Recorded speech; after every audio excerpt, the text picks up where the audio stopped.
When people talk about Mario's potential for horror topics and whatnot, they typically fixate on Mario 64 because of its liminal spaces or whatever. You don't usually hear people talk about how creepy something like Super Mario World is, because the truth is that it's not that scary. I mean, neither is vanilla Mario 64 if I'm being completely honest with you, but whatever, it's October. Everything is scary. In the past, I've actually been pretty impressed with Mario World's potential for scarier experiences. Call of Cthulhu was a great example with its provocative settings, multiple endings, and wonderfully optimized atmospheric touches, and this year, another game was brought to my attention, Coronation Day. I've heard about this game on and off and kinda just dismissed it for a while. I have a bad habit of ignoring Super Mario World hacks because everybody knows 2D games are for old people and can never be as good as 3D ones. Metroid Dread taught me that. Disclaimer, I actually really like Metroid Dread. It was my game of the year last year. But when I finally checked this one out, I was very pleasantly surprised. They made something that's actually scary. Now, Coronation Day, also known simply as The, is a Super Mario World ROM hack that came out 6 years ago. This isn't quite what you'd call OG, but it's been a thing for long enough to be included in the SMW ROM hack zeitgeist. I have received a number of requests for it before, so it was inevitable that I would eventually talk about it here. The structure of this ROM hack is very much unlike Super Mario World. You start it up and you can't run, you can only walk, and there are no collectibles or power-ups. This is a very narrative-driven game with dialogue and an elaborate plot. The vague premise is that there is some haunting, malevolent being or force within this forest that torments the player and maybe devours the flesh of numerous Rexes, leaving only blood and bones in its path.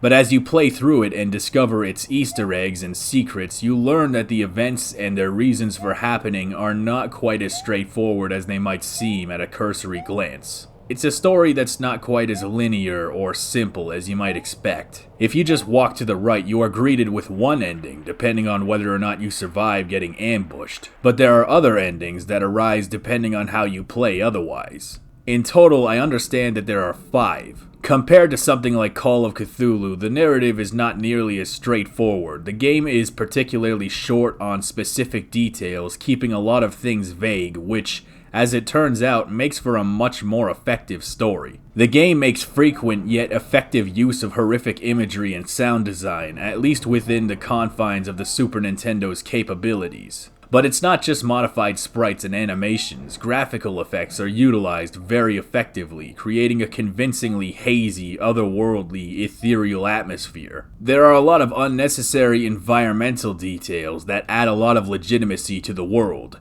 Gory imagery may litter the screen or pop up for a split second and you'll never see it again. Sometimes the entire world becomes buggy and corrupted, as though a demon has possessed the actual ROM of the game itself, in real life. The music, on the other hand, ranges from eerie, atmospheric sounds to tense, distressing chase music to thrashing, loud horror noise.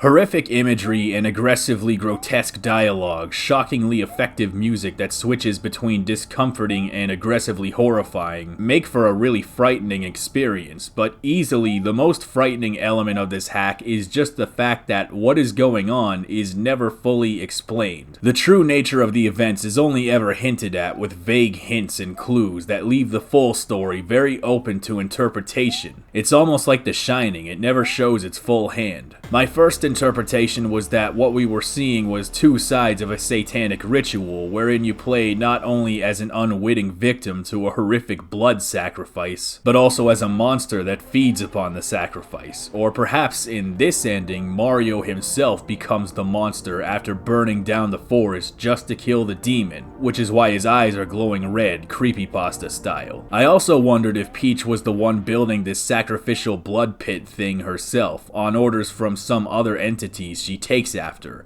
hence, you built it. But who is speaking to her in these sequences? And when Mario evades the ambush and ends up in the pit, who is speaking to him, asking him to take out their lungs? Or is it him asking that?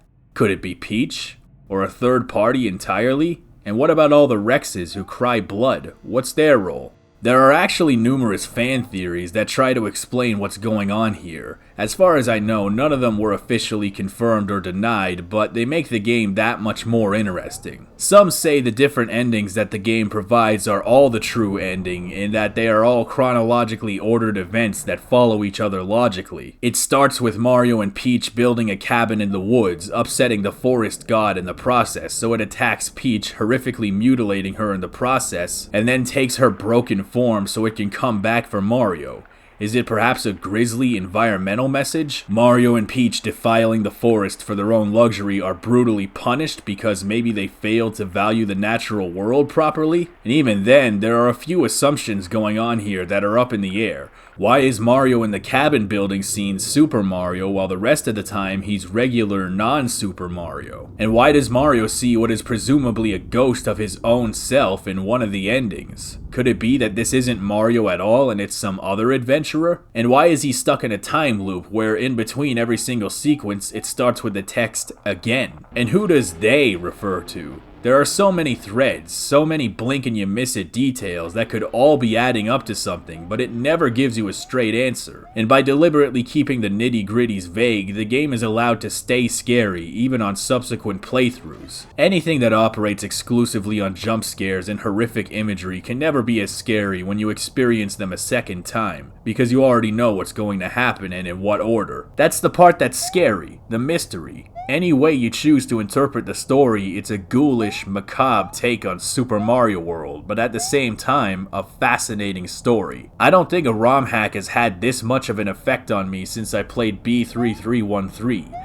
I even ended up googling July 31st, 1992, which is a date you see in one of the endings, to see if anything obvious came up that could help explain what was going on. I didn't really find anything, mind you, unless the game is secretly about Olympic swimmers from Hungary, which I'm pretty sure it isn't. My only real gripe with this game is how specific and weird some of the things you have to do to experience the endings are, like pressing the start button to break a bridge. But other than that, Coronation Day, also known as The, is one of the most effective pieces of spooky fiction I have consumed in a while.